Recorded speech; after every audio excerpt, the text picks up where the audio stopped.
الحمد لله وكفى وسلام على عباده الذين اصطفى أما بعد فأعوذ بالله من الشيطان الرجيم بسم الله الرحمن الرحيم فاذكروا آلاء الله لعلكم تفلحون آمنت بالله صدق الله العلي العظيم ونحن على ذلك لمن الشاهدين والشاكرين والحمد لله رب العالمين۔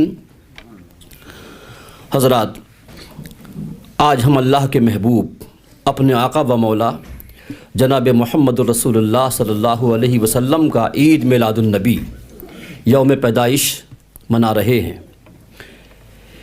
اس سے پہلے کہ قرآن مقدس کی تلاوت کردہ آیت کریمہ کی روشنی میں کچھ عرض کروں، آئیے ہم سب محبت و عقیدت کے ساتھ اللہ کے اس محبوب کی بارگاہ میں کہ جب ان کے وراجمان ہونے کا سمے قریب آیا، حضرت عبد المطلب کے گھرانے میں، حضرت عبداللہ کے گھر میں جب ان کی جلوہ گری، ان کی پیدائش کا موقع آیا اور اس موقع پر ساری دنیا کی ہر ایک چیز خوشی کے ترانے گا رہی تھی، خوشی کا اظہار کر رہی تھی، اس موقع پر الف کہہ رہا تھا اللہ کا رسول آ رہا ہے، بے کہہ رہا تھا کوئی اور نہیں بڑی شان والا آ رہا ہے، تے کہتا ہے تاجدار عرب و عجم آ رہا ہے، سے کہہ رہا ہے ثروت والا آ رہا ہے، جیم کہتا ہے جلیل القدر شان والا آ رہا ہے، ہے کہتا ہے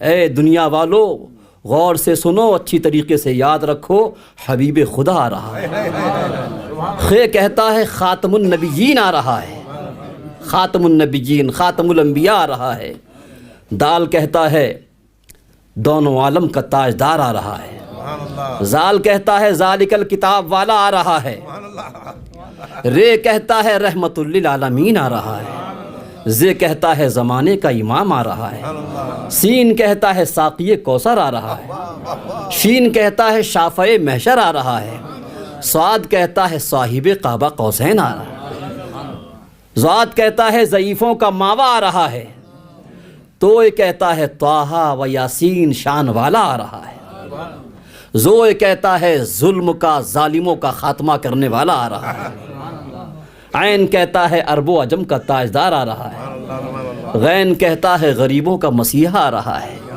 فے کہتا ہے فقیروں کا ہم فقیروں کا ماوا آ رہا ہے، قاف کہتا ہے قاب قوسین والا آ رہا ہے، اور چھوٹا کاف کاف کہتا ہے کالی کملی والا آ رہا ہے، لام کہتا ہے لولاک کا مالک آ رہا ہے، میم کہتا ہے محمد الرسول اللہ آ رہا ہے، نون کہتا ہے نبی المرسلین نبیوں کا امام آ رہا ہے، واو کہتا ہے والضحیٰ واللیل اذا سجا شان والا آ رہا ہے، یہ کہتا ہے یکتا ساری کائنات میں انوکھی شان والا آ رہا ہے، دنیا میں جتنی بھی چیزیں ہیں، جتنا کلام ہے، جو کچھ بھی ہے، الف سے لے کے یہ تک، اے سے لے کے زیڈ تک سب اس کے اندر ہے، تو یہ سارے حروف جو سب کی ہیں، بنیاد ہیں، یہ سب اللہ کے رسول کی شان میں اپنے اپنے انداز میں نذرانہ عقیدت پیش کرتے ہیں۔ آئیے ہم بھی اس نبی کی بارگاہ میں محبت کے ساتھ درود پاک کا نذرانہ پیش کریں۔ اللہم صلی علی سیدنا مولانا محمد وبارک وسلم صلاۃ و سلام علیک یا رسول اللہ یا حبیب اللہ۔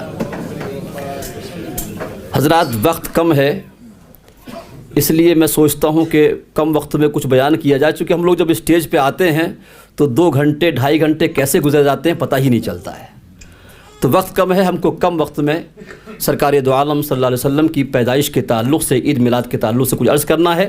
اس سے پہلے کہ میں قرآن مقدس کی تلاوت کردہ آیت کریمہ کی روشنی میں کچھ عرض کروں، میری مجبوری کہیے کہ میں جب تک بارگاہ رسول میں نعت پاک کے 2-3 شعر نہ پڑھوں میری بھاونائیں جاگرت نہیں ہوتی ہیں، جاگرت کر لیجیے، جذبہ ایمانی بیدار نہیں ہوتا ہے، تو میں نعت پاک کے 2-3 شعر پڑھ رہا ہوں، پرستوت کیجیے۔ ہاں، ہندی اور مطلب یہ کہ اردو مکس میں ملاحظہ فرمائیں کہ جب ہمارے آقا صلی اللہ علیہ وسلم تشریف لانے لگے، پیدائش کا وقت آیا، تو ملاحظہ فرمائیں کہ بن کے کرپا محمد جب آنے لگے،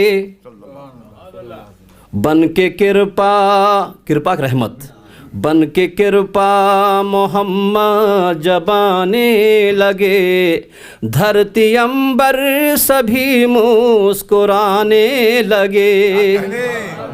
دھرتی امبر آسمان، اسکائی، بن کے کرپا محمد جب آنے لگے۔ اور اس کو یوں بھی کہہ سکتے ہیں کہ جب کہ پیدا بھئے آمنہ کے للن، جب کہ پیدا بھئے آمنہ کے للن، دھرتی امبر سبھی مسکرانے لگے۔ اور ملاحظہ فرمائے ایک لفظ ہے اپکار، اپکار کے معنی احسان۔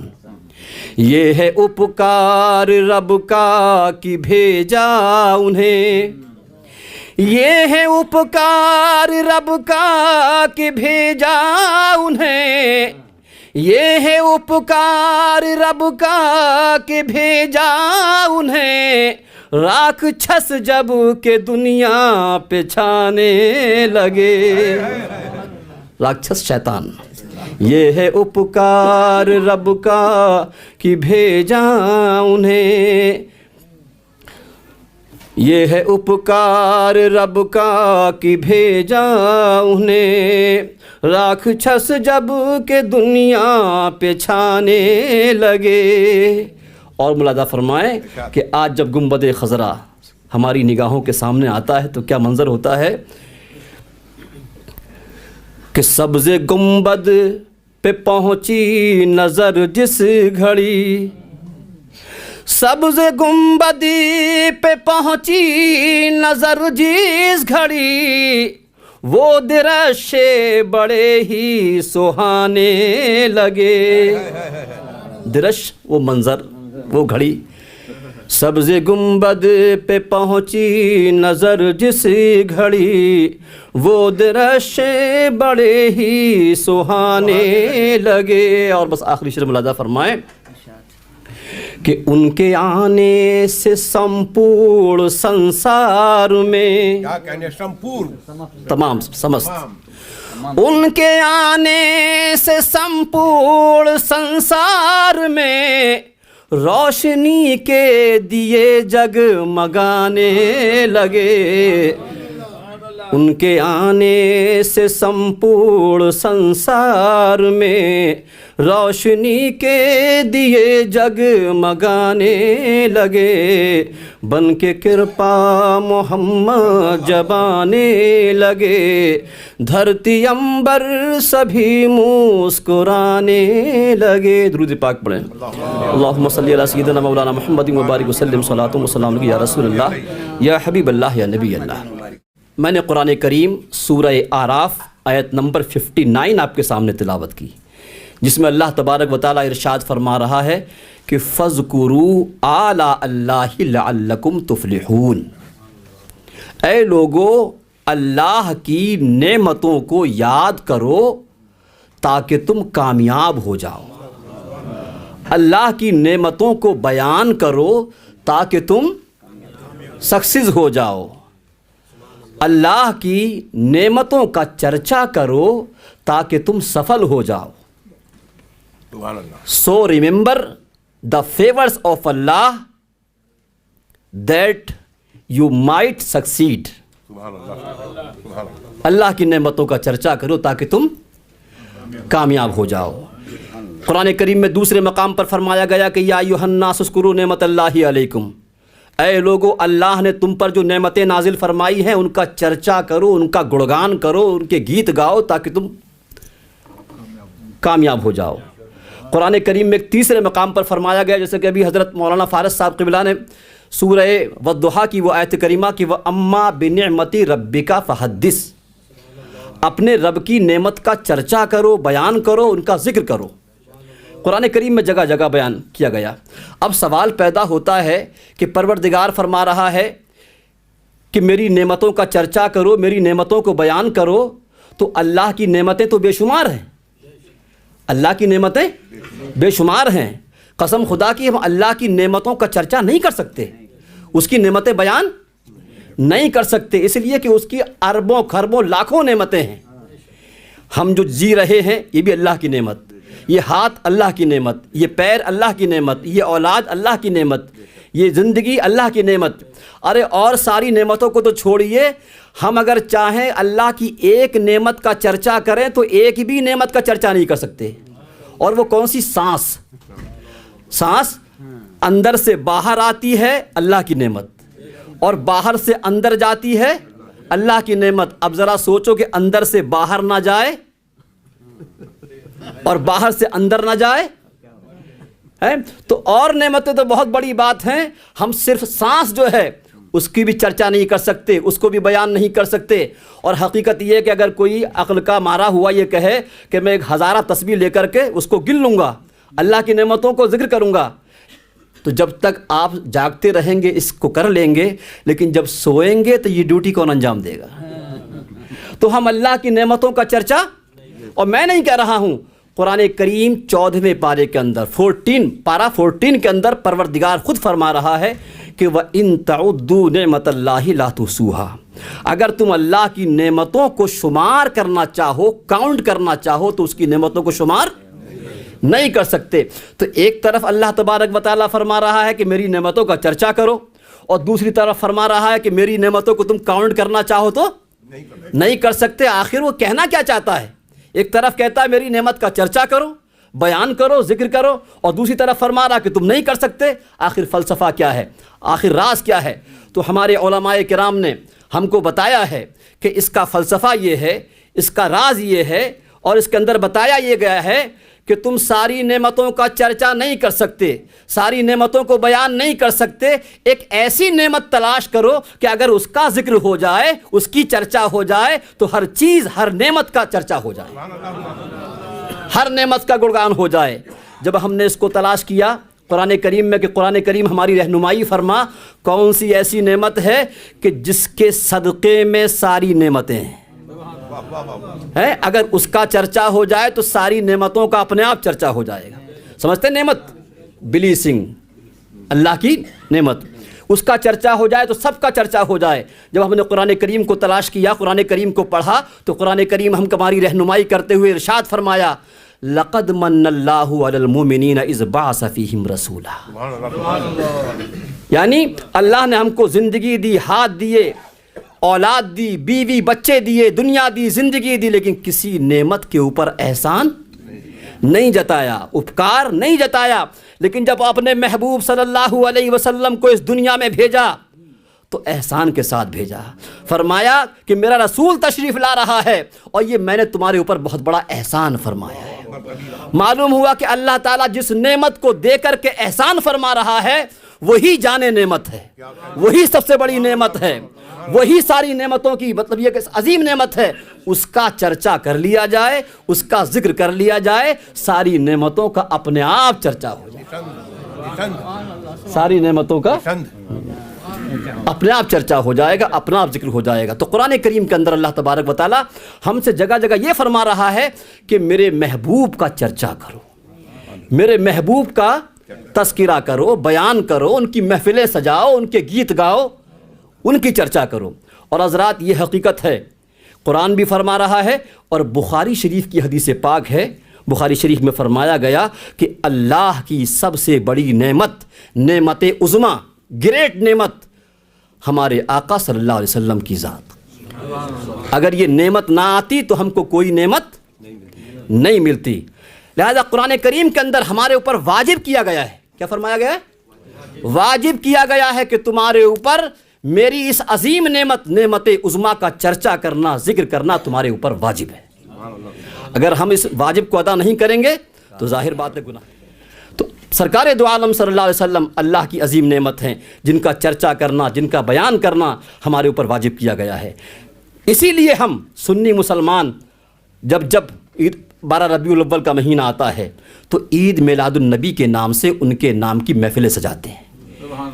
کیوں کہ عید میلاد النبی، محفل میلاد النبی میں کیا ہوتا ہے؟ ان کی چرچا ہوتی ہے، ان کا ذکر ہوتا ہے، اللہ کے جو محبوب سب سے بڑی نعمت ہے اس کا بیان ہوتا ہے۔ قرآن کریم نے ہم کو یہ سبق دیا ہے۔ قرآن کریم کی اسی آیت کریمہ کی روشنی میں آج ہم بلکہ پورے دنیا کے اندر محفل عید میلاد النبی منایا جاتا ہے۔ آج ہم محفل میلاد بنا رہے ہیں، آپ سمجھتے ہیں کہ عید میلاد النبی کا مطلب کیا ہے؟ عید کا لفظی معنی ہے، عید مینس خوشی، ڈکشنری کے اعتبار سے اور اصطلاحی اعتبار سے عید کا مطلب ہے کہ وہ خوشی جو ہر سال لوٹ کر آئے، وہ خوشی، وہ ہیپینس، وہ جوائے جو ہر سال لوٹ کر آئے۔ تو عید کا مطلب خوشی، میلاد کے مطلب برتھ، پیدائش، اور نبی مانے نبی، یعنی نبی کی پیدائش کی خوشی، محفل عید میلاد النبی۔ یہ تو ہوگا لغوی اعتبار سے، ڈکشنری کے اعتبار سے، لیکن اہل علم کی زبان میں محفل میلاد النبی کا مطلب کیا ہے؟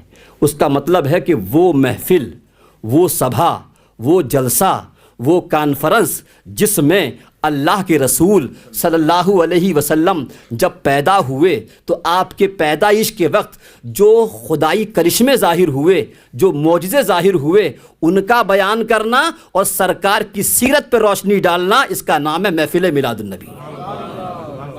اس کا نام کیا ہے؟ محفل میلاد النبی، یعنی جہاں سرکار کی پیدائش کا ذکر ہو سمجھو کہ یہ محفل میلاد ہے۔ اور جب اس تعریف کی روشنی میں، اس ڈیفینیشن کی روشنی میں جب ہم قرآن کو دیکھتے ہیں تو معلوم ہوتا ہے کہ قرآن پاک بھی ہمارے آقا صلی اللہ علیہ وسلم کا میلاد پڑھتا ہوا نظر آ رہا ہے۔ قرآن پاک میں اللہ تبارک و تعالیٰ نے قرآن کریم میں انبیاء کرام کا میلاد بیان کیا ہے۔ اب سورہ مریم کو آپ پڑھیں گے تو آپ کو ملے گا کہ حضرت عیسیٰ علیہ السلام کے بارے میں اللہ تبارک و تعالیٰ ارشاد فرما رہا ہے کہ وَالسَّلَامُ عَلَيَّ يَوْمَ وُلِدتُّ فِيهِ، یوم ولدتُّ، سلام ہوئی حضرت عیسیٰ علیہ السلام پر جس دن وہ پیدا ہوئے۔ معلوم ہوا کہ نبی جب دنیا میں آ رہا ہے تو اس شان سے آ رہا ہے کہ پروردگار سلام بھیج رہا ہے۔ تو آج جب ہم عید میلاد النبی مناتے ہیں تو کیوں مناتے ہیں؟ تو سلام پڑھتے کیوں؟ کہ قرآن سے مزاج ملتا ہے کہ جب نبی آتا ہے تو ان کی بارگاہ میں سلام پیش کیا جاتا ہے، وَالسَّلَامُ عَلَيَّ يَوْمَ وُلِدتُّ۔ اسی طریقے سے قرآن کریم میں اور بھی مقام پر سلام کے بارے میں ارشاد فرمایا گیا ہے۔ تو وہ محفل جس میں سرکار کا ذکر کیا جائے، چرچا کی جائے، اس کا نام کیا ہے؟ محفل میلاد۔ اسی کے بارے میں قرآن فرما رہا ہے کہ میرے نبی کا چرچا کرو۔ اچھا، محفل میلاد میں ہوتا کیا ہے؟ دو چیزیں ہوتی ہیں، یا تو نعت شریف پڑھی جاتی ہے یا تقریر ہوتی ہے، نعت شریف یا تقریر۔ اور محفل میلاد کس کو کہتے ہیں؟ کہ سرکار کا ذکر چاہے نظم میں ہو یا نثر میں ہو، نعت کے انداز میں ہو یا تقریر کے انداز میں ہو، کسی بھی انداز میں ہو، جہاں اللہ کے رسول کا ذکر ہو، اس کا نام کیا ہے؟ محفل میلاد ہے۔ بس یہ ہے کہ محفل میلاد میں خاص بات یہ ہوتی ہے کہ آپ کی پیدائش کا ذکر ہوتا ہے۔ تو آج ہم سرکار دو عالم صلی اللہ علیہ وسلم کی پیدائش کا ذکر کرنے کے لیے، ان کا چرچا کرنے کے لیے حاضر آئے ہیں۔ اور آپ کو ہم بتا دیں، اگر آپ اپنے بزرگوں کی، اپنے پوروجوں کی زندگی کو دیکھیں تو آپ کو نظر آئے گا کہ آپ کے پوروج اپنے گھروں میں سال میں 3 مرتبہ 12 مرتبہ آئے دن محفل میلاد کیا کرتے تھے۔ جب گھر میں کوئی بچہ پیدا ہوتا تھا تو آپ کے پوروج، آپ کے پرکھے میلاد کیا کرتے تھے۔ گھر میں ختنہ ہوتی تھی تو محفل میلاد ہوتا تھا، شادی ہوتی تھی تو شادی سے پہلے محفل میلاد ہوتا تھا، فصل آتی تھی کھیت سے تو محفل میلاد ہوتا تھا۔ کیوں؟ تاکہ محفل میلاد ہو، اللہ کے رسول کا ذکر ہو تو اس کی برکت کے سائے میں ہمارے سارے کام آسانی سے ہو جائیں۔ کیوں؟ کہ سرکار دو عالم صلی اللہ علیہ وسلم کی حدیث پاک ہے کہ جہاں اللہ کا ذکر ہوتا ہے وہاں رحمت الہی کے فرشتوں کا نزول ہوتا ہے، وہاں رحمت الہی کے فرشتے نازل ہوتے ہیں۔ اور 12ویں صدی کے بہت بڑے مجدد ہیں جن کا نام ہے علامہ جلال الدین سیوطی رحمۃ اللہ علیہ۔ کیا نام ہے؟ علامہ جلال الدین سیوطی رحمۃ اللہ علیہ۔ وہ فرماتے ہیں کہ جس گھر میں جس محلے میں جس مسجد میں سال میں 1 مرتبہ محفل میلاد ہوتا ہے، اللہ تبارک و تعالیٰ اس کی برکت سے پورے سال تک اس بستی کو، اس محلے کو، اس گھر کو بہت سی آفتوں سے محفوظ رکھتا ہے۔ آج ہمارے گھروں سے یہ چیزیں ختم ہو رہی ہیں، جبکہ ہم کو یہ چاہیے کہ گھر میں ہمارے چاہے اگر کوئی بھی دوسرا نہ آئے تو اپنے بچوں کو، اپنی بیٹیوں کو، اپنے بیٹوں کو اکٹھا کر کے سرکار کا میلاد پڑھنا چاہیے، ناشریف پڑھنا چاہیے. یہ سرکار کی حدیث سے ثابت ہے. حدیث پاک میں آتا ہے، حضرت عبداللہ ابن عباس کو آپ جانتے ہیں، سرکار کے چچیرے بھائی ہیں. حضرت عبداللہ ابن عباس رضی اللہ تعالیٰ عنہ اپنے گھر میں لوگ ان کے پارگاہ میں آ جایا کرتے تھے، چونکہ وہ مفسر قرآن تھے. اپنے گھر میں لوگوں کو اکٹھا کر کے سرکار کا ذکر کر رہے ہیں، سرکار کا بیان کر رہے ہیں. اچانک اسی دوران سرکار دو عالم صلی اللہ علیہ وسلم ان کے گھر میں داخل ہوتے ہیں. جب یہ منظر دیکھتے ہیں کہ حضرت عبداللہ ابن عباس میرا ذکر کر رہے ہیں، میرا چرچا کر رہے ہیں، مجھ کو بیان کر رہے ہیں میرے بارے میں، سرکار دیکھتے ہیں دریائے رحمت جوش میں آتا ہے اور فرماتے ہیں کہ اے عبداللہ ابن عباس اور ان کی محفل میں بیٹھنے والوں، وجبت لکم شفاعتی، تم سب کے لیے میری شفاعت واجب ہو گئی، تم سب کے لیے میری شفاعت واجب ہو گئی. تو اندازہ لگائیں کہ یہ محفل میلاد. ہاں، اور اس کے علاوہ ایک حدیث پاک میں آتا ہے، حضرت عامر انصاری، یہ کون ہے؟ صحابی رسول ہیں. سرکار دو عالم صلی اللہ علیہ وسلم حضرت ابو درداء رضی اللہ تعالیٰ عنہ جو کہ صحابی رسول ہیں، ان کے ساتھ سرکار تشریف لے جاتے ہیں حضرت عامر انصاری کے مکان پر. 12 ربیع الاول کا دن ہے. کس کا دن ہے؟ 12 ربیع الاول کا دن ہے. سرکار ان کے گھر جاتے ہیں تو کیا دیکھتے ہیں کہ حضرت عامر انصاری اپنے بچوں کو اکٹھا کر کے سرکار کی پیدائش کے حالات بیان کر رہے ہیں، سرکار کی پیدائش کے واقعات بیان کر رہے ہیں. اور آخر میں فرماتے ہیں کہ یوم ولدت فیہ، یوم ولدت فیہ، یوم ولدت فیہ، ارے یہی وہ دن ہے جس دن اللہ کے رسول صلی اللہ علیہ وسلم پیدا ہوئے ہیں، یہی وہ دن ہے سرکار تشریف لائے. اسی دوران سرکار ان کے مکان میں داخل ہوتے ہیں. جب یہ منظر دیکھتے ہیں فرماتے ہیں ان اللہ فتح لک ابواب رحمتہ، بے شک اللہ نے تمہارے لیے اپنی رحمت کے دروازوں کو کھول دیا ہے. وملائکتہ کلہم یستغفرون لک، اور تمام فرشتے تمہاری مغفرت، تمہاری بخشش کی دعا کر رہے ہیں. ومن فعل فعل لک نجا نجاتک، اور جو ایسا کرے گا جیسا تم کر رہے ہو اس کے لیے نجات ہے، اس کے لیے کامیابی ہے، اس کے لیے سفلتا ہے. تو اب اندازہ لگائیں کہ حدیث پاک کی روشنی میں میلاد پاک کی کیا برکتیں ہیں. آج ہر گھر کے اندر پریشانیاں، آپ دیکھ رہے ہیں کہ پریشانیوں میں آدمی گرفتار ہے. تو مسلمانوں یاد رکھو کہ اگر آپ چاہتے ہیں کہ آپ کے گھروں سے مصیبتیں دور ہوں، پریشانیاں دور ہوں، اللہ کی رحمتیں نازل ہوں، برکتیں نازل ہوں، تو ہم کو چاہیے کہ اپنے بزرگوں کے نقش قدم پر چلتے ہوئے اپنے گھروں میں مہینہ 2 مہینہ پیچھے 3 مہینہ پیچھے اپنے گھروں میں محفل میلاد منعقد کرنا چاہیے، اس لیے کہ اس کی بے انتہا برکتیں ہیں. بہرحال یہ بیچ میں باتیں آئی تو میں نے عرض کر دی کہ محفل میلاد بہت بابرکت چیز ہے. اس بہانے کم سے کم اللہ اور اس کے رسول کا ذکر ہوتا ہے، اور اس بہانے قرآن کی ان آیتوں پر عمل ہوتا ہے. کن آیتوں پر؟ کہ اللہ کی نعمتوں کا چرچا کرو.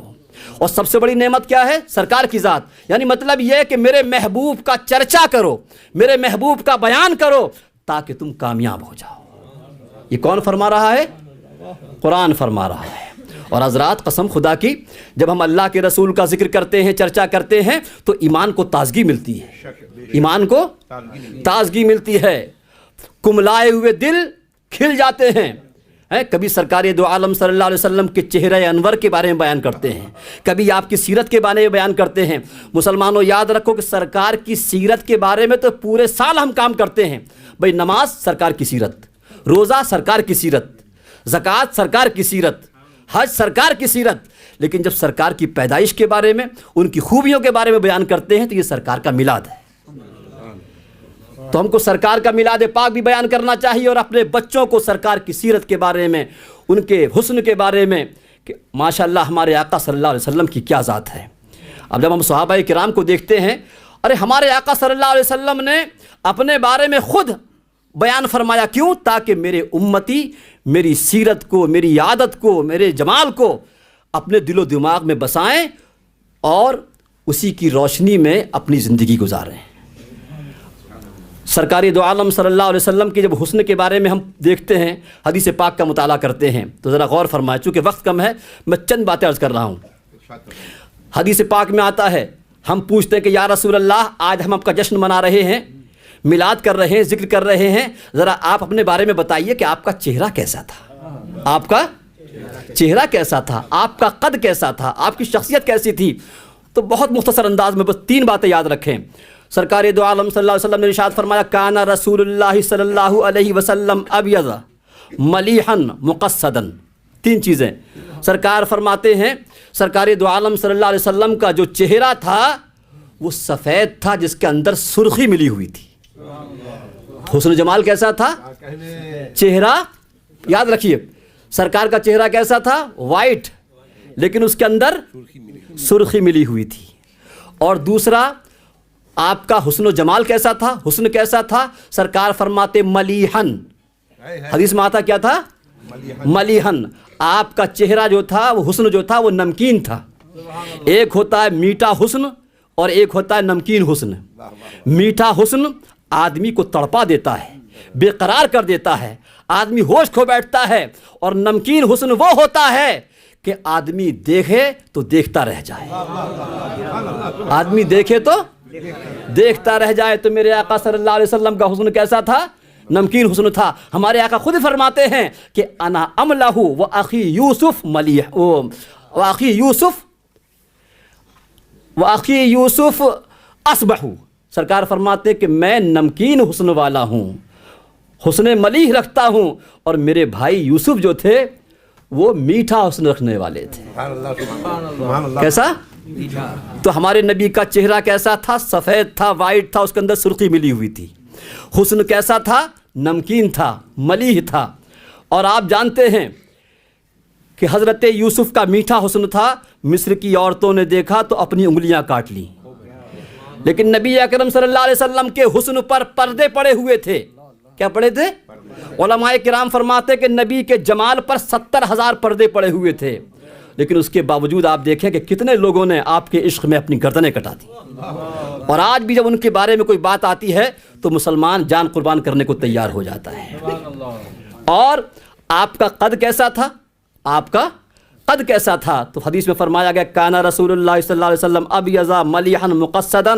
آپ کا قد جو تھا درمیانی تھا, نہ بہت لمبا تھا نہ بہت چھوٹا تھا, یعنی ویل بیلنسڈ, بہت اچھے اس میں تھا. لیکن اب کمال دیکھیں نبی کی, اللہ کے محبوب کا کمال دیکھیں, ان کی شان دیکھیں. علماء کرام فرماتے ہیں روایتوں میں آتا کہ 10,000 کا مجمع ہو اور بڑے بڑے لمبے قد والے ہائٹ والے لوگ ہوتے تھے, لیکن اللہ کے رسول کی شان یہ تھی کہ میانہ قد والے تھے. تب بھی 10,000 کے مجمع میں سرکار کے کاندھے, آپ کے شولڈر سب سے اونچے رہتے تھے. کیا رہتے تھے؟ سب سے اونچے رہتے تھے. کیوں رہتے تھے؟